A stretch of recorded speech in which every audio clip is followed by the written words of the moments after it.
Hello and welcome to The Wise Why. I am sitting, or rather, we're streaming with Duncan Bhaskaran. Let's hope I got that right, Brown. Now, I like meeting people by starting up a conversation just in a coffee shop. And this doesn't happen. Other people normally look at me like I'm some kind of, who is this person? And as it happens, Duncan's the same. But as usual, the Wise Why is not about me. It is about my guest. So thank you for sharing that cup of coffee with two total strangers in the middle of Abingdon. Over to you. Please introduce yourself and explain why I would have invited you on to the Wise Why during October when it's sober for October. Well, I just want to clarify that we weren't in a coffee shop. That's actually my office.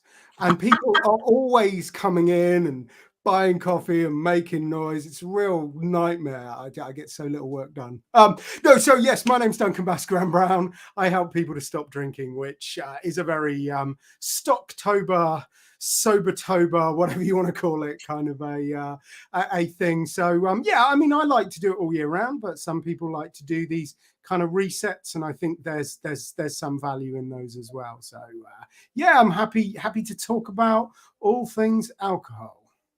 And you've had, I mean, I think we've all got an interesting relationship with alcohol. You kind of grow up as a child and you watch it. And I grew up and we were allowed to have a glass of wine watered down with our Sunday dinner from probably about the age of 8 or 9. And it wasn't like we were drinking. It was just like in a tiny, tiny thimble glass, and we were allowed to have it so we could feel grown up. But there is this strange relationship with alcohol. I know I've got a complex one. Can you explain a little bit more about yours? Well, I think you've hit on something very, very important there, haven't you? You're like, so we can feel grown up. You know, it is totally and utterly associated with being an adult. And thus, when kids are young, what do they want to do? They want to grow up. They want to be adults. So they tend to drink. And the evidence is pretty clear on it. Generally, drinking under about 25 is not that sensible. Heavy drinking in your early teens is a terrible idea. I know, because that's what I did.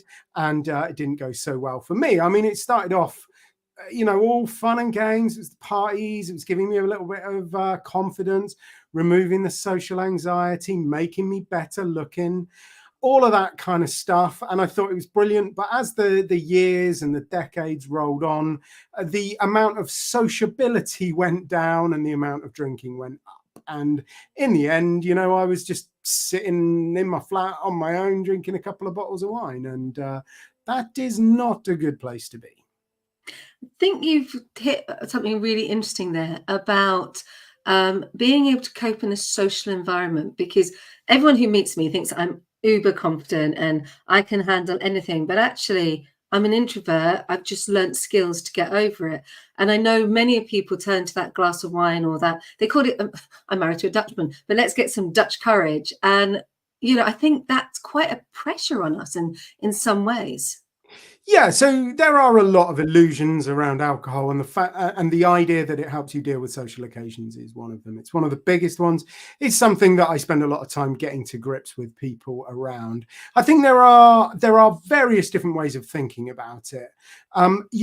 You can say a lot of people, they wouldn't enjoy a social occasion without a drink, but that doesn't necessarily mean they're enjoying it because of the drink.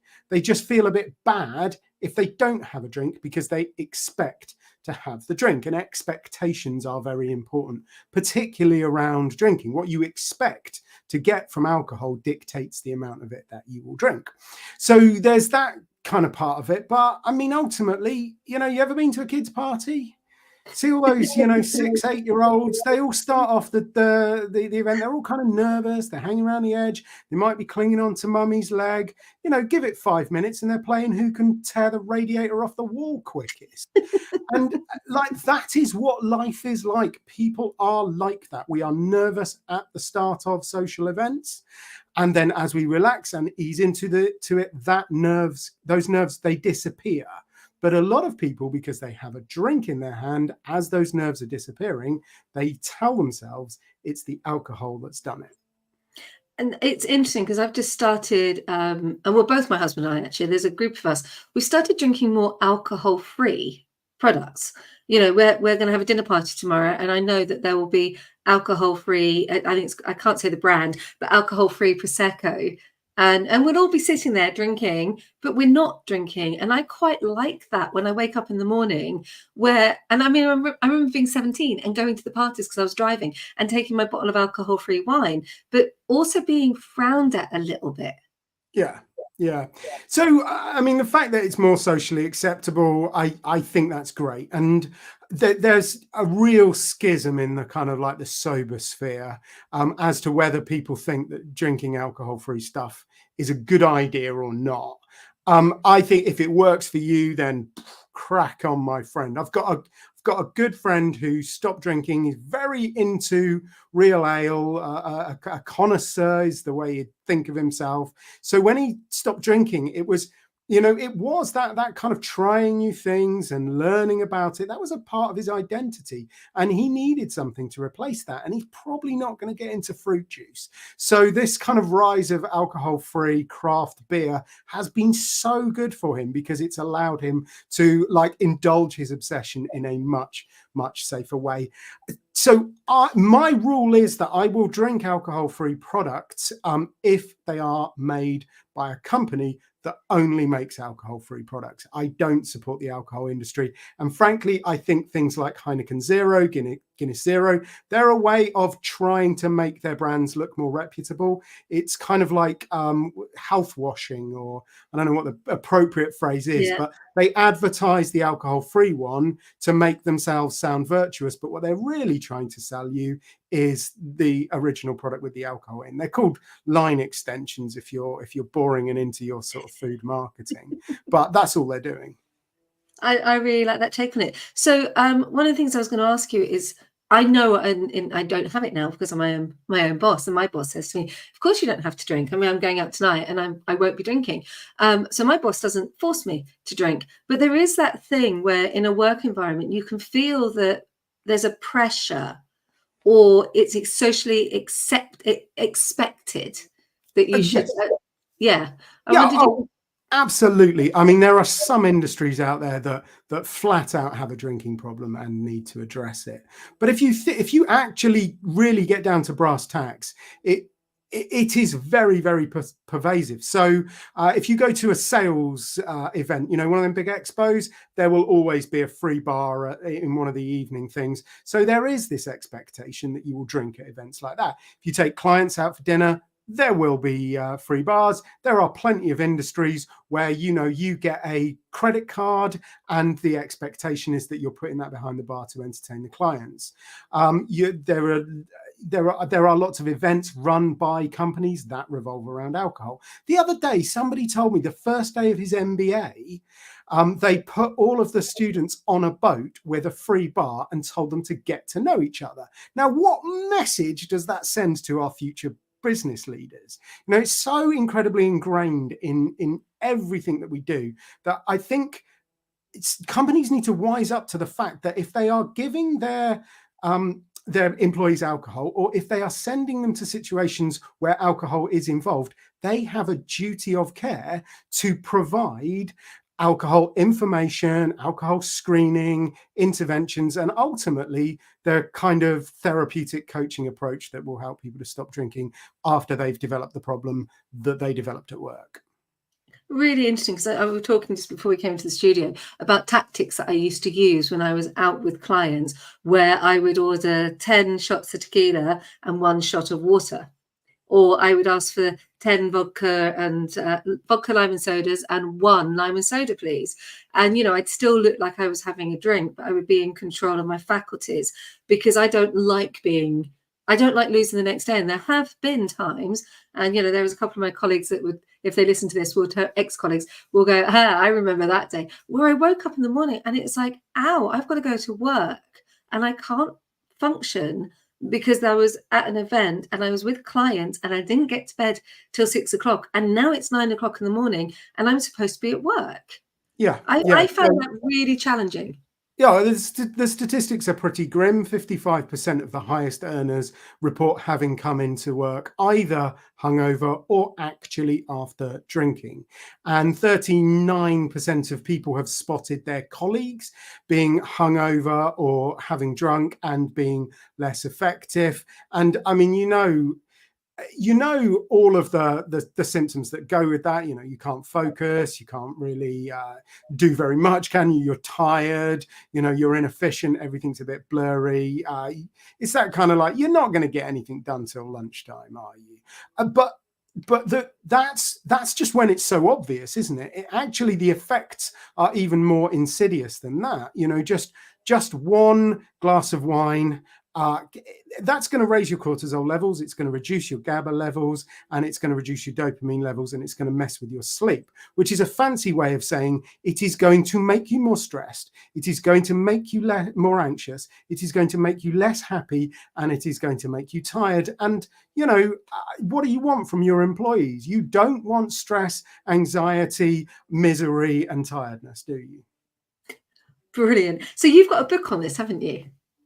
I've got a couple of books. I mean, the next one's coming out the 26th of December, Boxing Day. That one's called Real Men Quit. That is the armchair macho guide to getting over alcohol.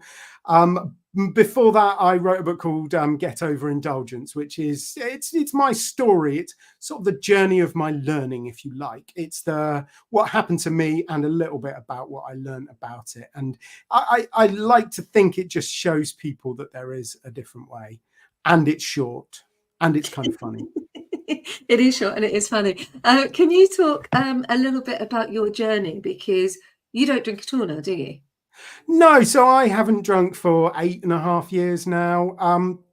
Yeah, like I said earlier, I started drinking, parties, teenage years, studied it quite extensively at university. And it grew and it grew and it grew. And in one way, if you looked at my life, you'd have gone, "Oh, Duncan, he's really, really successful." I was tearing it up. But that was just the public facing image. Nobody really saw me sat at home late at night getting my way through the second bottle of wine. And obviously, it was starting to get like the problems were starting to get a bit bigger and bigger and bigger. But what really triggered it, I guess, is that my wife and I, we were trying to have kids, and she'd had a miscarriage. And I mean, that was very, very hard for her, obviously. I didn't really know how to help and support her. I didn't know how to talk about it. So I did what I knew, which was, of course, drinking, and that didn't really help. And our relationship was getting increasingly strained till eventually it got to a point where, at the back of my mind, there was this decision that needed to be made. Either I was going to have a drink or I was going to have a child. She's 7.5 now, so you can tell that I made the right decision. It's really interesting because if I've had a glass of wine, I don't like going in, because I always check on our daughter who's similar age, and we always check on her just before we go to bed, it's what parents do. And I don't like going in there if I've had a glass of wine, because I don't want to lean over her and breathe alcohol over her. Yeah, and what you were saying about, one glass of wine and you've got tension and you've got headaches, or you're not sleeping as well. And I see that, if I drink 3 glasses of wine, there's a problem for me. 2 glasses of wine and I'm in control and I'm okay at that level. If I go to the third, I can be a complete idiot. Yeah. And I know that, at the same time, I might find a table and start dancing on it, and I have to remember not to be a fool. But then at the same time, I can dance on a table when I'm sober. So, well, yeah, that's what I was going to say. Let's find a table. Actually, next time we go for coffee, I'm sure they won't mind. Yeah, only if you join me. Yeah, 9 o'clock. We'll be up on let's get some video just as proof that we have actually danced on a table in the middle of. Can you imagine R&R's face if we did that? It's all right. They all know me. Like, it is my office. I'm there every day. They wouldn't even be surprised. I may just hold you to that. I can see that one coming. So along your journey, you made the big decision and you stopped drinking 7.5 years ago. What has it given you? I mean, how long have you got? I mean, on one level, and what I talk about a lot with people is the increase in energy, massive increase in energy, but also in terms of focus, presence. My mind just works so much better. That I have much more peace in my life. The way I sort of like to think about it is, I spent years and years chasing something. I was chasing booze, I was chasing food, I was chasing cigarettes. But and you always chase them. You can never catch up with them. It's like you're running after a train, like the train in the movies, the one that's going just too fast for you to get to catch. I spent 20 years doing that, and that is incredibly stressful. So the increase in peace, afterwards, was like massive. But I think that the things that people tend not to notice so much is time. If you'd ask me, I'd say, I don't spend very much time drinking. What are you talking about? Because I worked hard. I'd be up in the morning, and I would take a little while to get started. But once I got started, I would be flat out till 9 o'clock, 8:30, something like that. I'd work hard, and then I'd drink. And I think I'd just have a few drinks. But if you actually add up 8:30 till midnight every day, that's 24 hours. That is like an entire day, including all the bits that you're asleep. So it was, for me, it was like literally like I discovered a new day. I like to call it dry day. But even if you're only drinking on the weekend, it's not that hard to drink for 4 or 5 hours, Friday, Saturday, and Sunday. That's a part-time job. You are working for the alcohol industry, and they're not even paying you. In fact, you're paying for the privilege of having a side hustle. That makes you feel bad. Yeah, no, this is why I asked you on, because I know some of the people who watch The Wise Why have stopped drinking completely. They, like me, they've discovered and I have reasons why I don't particularly want to get drunk any longer. I have done it. I've been that fool. I've partied all night. But when I got my when my daughter came along, it was kind of like, I don't want to be drunk around. I don't want to set that.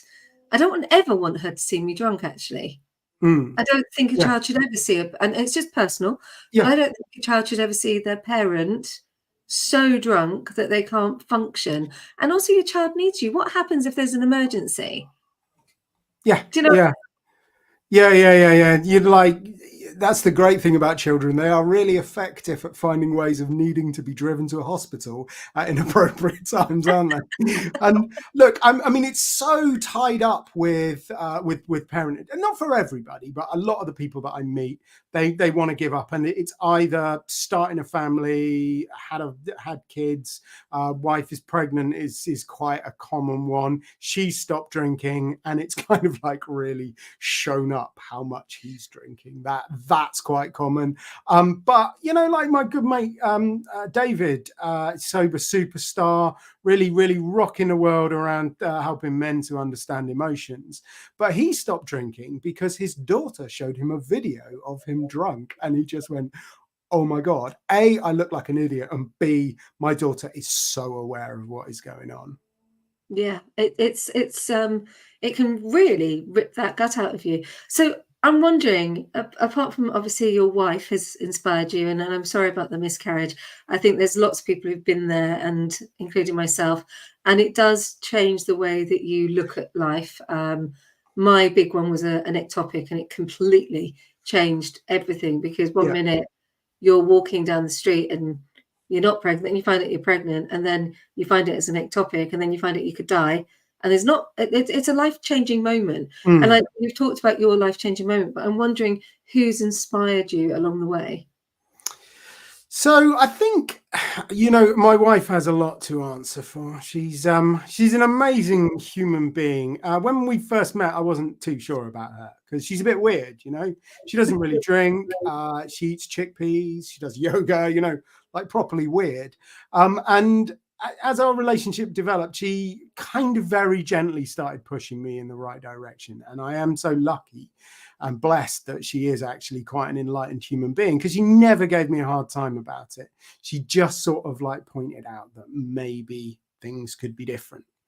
And it really started with smoking. And when we started living together and I was smoking in the house, it became quite obvious quite quickly that really was having an effect on her. Never mind kind of like the indirect knock-on stuff that we all try so hard to ignore. Like genuinely, I was smoking where she was living, and I have heard of secondhand smoke. So that was the starting point for me. So she kind of gently pushed me in that direction, and then I stopped smoking, and then that improved things a little bit. I felt better after I'd stopped smoking, but what it really did was it started a process. And one of the things I always try to get across to people is that it is a process. I spent probably about 5 years stopping drinking, stopping smoking, stopping eating rubbish, stopping listening to terrible music. And, it's a journey. And if you just do one, you will find yourself back where you started, because I'm not saying you have to give up everything, just simply you have to keep walking. You have to keep moving. It is a lifelong commitment to making yourself a better person. And when you get to a point where it's no longer really about recovery as such, it is just, of course I keep walking, of course I keep trying to improve myself, because that is life. Thank you. I think that was a really good insight. And it's interesting what you're talking about there about it's not just one thing, because the addiction, it's, and we're going to use the word addiction because you get addicted to cigarettes, you get addicted to sugar, you get addicted to alcohol. It is an addiction, and yet it's in some ways we're not so much smoking, but alcohol and sugar are almost accepted addictions. Yeah, and you don't have to go that far back when smoking was an accepted addiction. And I like to think that you won't have to go too far forward before people start to view alcohol the same way that they view cigarettes. And yeah, I mean, they are addictive substances. That's a fact. I tend not to use the word addiction that much, because what I think it does is it sort of puts it as something separate. And I think this is a problem with mental health generally, that we sort of think, well, there's problems with your mental health, that's over here, that's something separate, that's something different, when actually it is simply a part of the human experience. I mean, if you ask yourself, why would you want to read Hamlet? I mean, do you like Shakespeare? I love Shakespeare, of course I do. Great. So why would you watch Hamlet or read Hamlet? Partly you want to distract yourself from the pain in your life, the problems, the issues, and partly you want to give yourself a little bit of pleasure. And that is just fundamental. It's like we evolved to do that. That is wired into us. Avoid the pain, maximize the pleasure. And we do it with Hamlet, but few people get to the point where they're reading 6 Shakespeare plays a night. So it tends not to develop into that problematic area. I think if you look long and hard enough, I bet you could find some academic who basically ignores his wife to read Shakespeare and it's causing a problem. But in general, mostly it doesn't cause a problem. But it's this very normal human response to something. Avoid the pain, maximize the pleasure. That's all we think we're doing with alcohol. Of course, alcohol, it's an illusion. You're mortgaging the pain. You might escape from it for a little bit, but you pay a lot more back in the morning. You feel like you're getting pleasure, but it is genuinely like a mortgage, because for that pleasure that you get 1 unit of pleasure the night before, you pay 2.5 times that, just like you do with your mortgage. It's quite sensible when you're trying to buy a house, but not so great when you're talking about pleasure and pain. I love that analogy. I really do. We've had some lovely comments, so I always go to them about this point. So we've had Annette's joined us, and she said, I did this during my student days, but now I stick to the occasional glass of wine. I kicked my smoking habit. My clubbing days are over, and that's okay. Fantastic. Yeah. Well, Annette, come and join us, dancing on the tables. Nothing stronger than coffee. Do you know what? I would still, I love going clubbing even now. And I know when I go, people look at me because I know I'm not dressed the way I should, because, I've got a few extra pounds these days, but there is that real lovely thing about dancing all night. And Jill Geik has joined us and she said, can't wait for that video, dancing over a coffee. Jill, you said to us that the way to be happy in the morning is to dance. I'm sure it was you or it was Sharon. Either way, you're coming too. So I think we've got a group of us who are about to go and do a hit squad in Abingdon and dance.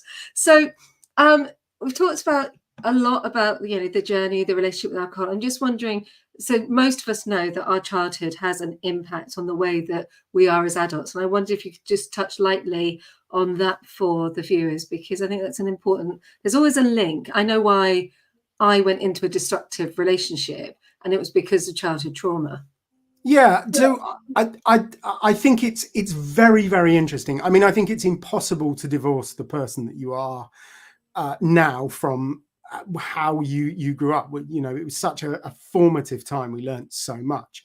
And I am in the middle of a research project. We've asked about 400 people why they started drinking in the first place. And I haven't finished coding the responses yet, but I looking at the data, it is kind of obvious. There is a big bucket of people who started drinking as a result of unprocessed childhood trauma. And that doesn't surprise me at all. You know, many of the people that I've worked with, you know, they've had difficult upbringings, often involving parents that drink.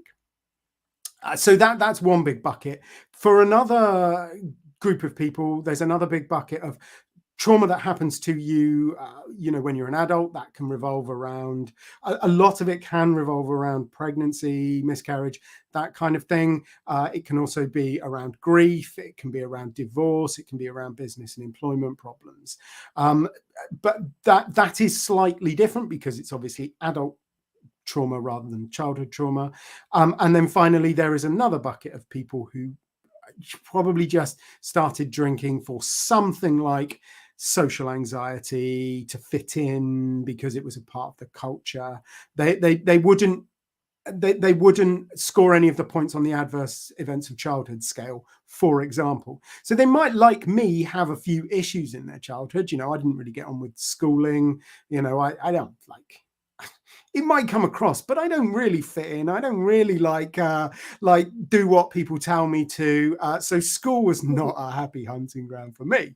So that was difficult, you know, but it's definitely not one of those adverse events of childhood. Thank you for that. We've had a few more comments, and then we get to turn the tables, which is always where I'm going to panic. So Haley's just said, I love this. Sobriety was the best accidental gift I gave myself. Dry January, white knuckling as wine was my best friend until February, when the effects I'd lived unknowingly with hit me like a ton of bricks. So I didn't decide to never drink. I decided to give myself the beautiful feeling swerving alcohol gave me. Amazing. Yeah. No, that's great. It's great. And I mean, I meet quite a few people who do dry January and accidentally do dry February and dry March and everything like that. I mean, one thing I would say is that you do not have to white knuckle it. There are various ways of stopping drinking. One of the most effective, they all have their strengths and weaknesses, but one of the most effective, in my opinion, is cognitive realignment. And that's a way of getting to grips with the beliefs that you have around alcohol. If you remove those, you remove the desire to drink. So white knuckling is quite common in some recovery modalities, but it doesn't have to be that way. Awesome. And then Annette says that she still likes a rock concert, and Jill has said that she's going to come and dance with us, which is awesome. I can see us. Let's do a TikTok. This will be so funny. This will be ridiculous. So the tables get turned and you get to ask me a question and I get to sit here and panic a little bit. So the floor is yours. Okay. Well, the question is not, are you familiar with IKEA? But are you familiar with IKEA? Am I familiar with IKEA? Yeah. Unfortunately, yes, and I avoid it like the plague. Okay. So if I gave you a Billy bookcase, you know, a bit of flat pack furniture and asked you to build it, what would be your approach? So now I'm married to an engineer, I'd actually read the instructions. Prior to being married to an engineer and having parents who lose instructions, I've learned to have to build flat pack without them. Okay, so would you say naturally you just kind of get stuck in and you just like figure it out? Yeah. Is that the way you approach life in general? Oh, I completely jump into the black hole and see. So I have a whole thing where I talk about Alice moments, and I talk about how I follow the white rabbit in, and this is because of a life change that happened to me in my early 30s, where I decided to leave my first marriage. And when I took that decision, I decided that life was worth living. So I've got a different mindset. And so I jump on my surfboard and see where it lands, or I follow the white rabbit down into the white hole. And as I'm going down there, I love experiencing the eat me, the drink me. I don't mean to excess. And I love when I get to the bottom and I can suspend myself and I'm looking down going, well, I didn't hit the bottom. So where am I going to go next? And I quite like not knowing, because then I'm not afraid to do. Yeah. So Yeah. yes, I do have that. I'm just going to jump and see what cool. happens. That's cool. You are what I technically call a dynamo. So you just like to do it, see what happens. And that's cool. But the reason why I ask this is because my podcast is called Flat Pack Sober, and I always ask the guests right at the start how they build IKEA furniture, and then I get funny looks. But what I think it does is it helps people to understand where they're coming from, and it helps them to see that either the guest is very like them, they've got a similar approach to life. You could have a more kind of thought-based, you could like the books, you could be more reflective, or you could be more social. So they either see that the person is like them, or they see that they're very dislike them, and that actually if they want to increase the areas of their life that they're not that great at, this would be a great person to listen to. But for my money, the problem with the world is there's too much information. We need to give people tools and techniques to actually understand this information. Because I met so many people, then they go, oh yeah, but I'm a failure because I'm not journaling and I'm not meditating and I'm not drinking smoothies. And it's like, well, you look, if your main problem is, overthinking, then try journaling. If you need to boost your nutrition, smoothie is probably a good idea. If you want to increase your focus, then meditate, but only if that is your biggest problem in life. And don't do it just because some dude told you to, because the chances are they're completely different to you. So that's why that's my current complete obsession. And if people are really interested, we created a quiz called the Sober Styles, and you can find out which one you are at flatpacksober.com. Can you drop that link into the feed, both on here and on YouTube? Thank you so much for your time. I have thoroughly, and I knew I would. I knew I would enjoy this ride. I knew it was an important message to get out there, because it is Sober for October, and I really appreciate your time this morning. No problem at all. I have enjoyed myself, although I am not going to be able to put that in the comments. That's far too technically minded for me. But it's just flatpacksober.com. Send me the link. Yeah.